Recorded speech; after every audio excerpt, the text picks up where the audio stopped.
બેંગલુરુમાં રથયાત્રા દરમિયાન મોટી દુર્ઘટના સર્જાઈ હતી, જેમાં બેંગ્લોર ગ્રામીણમાં ઉત્સવ દરમિયાન 100 ફૂટ ઊંચો રથ પડ્યો હતો, જેમાં 2 લોકો ઘાયલ થઈ ગયા છે.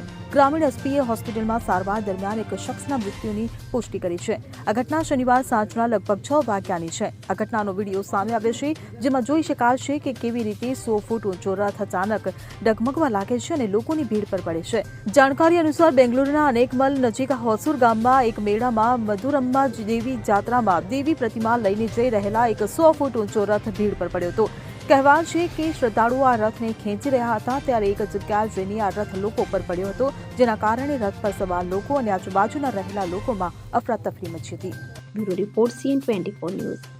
હવે જુઓ દેશ દુનિયાની તમામ ખબરો તમારી આંગળીના ટેરવે.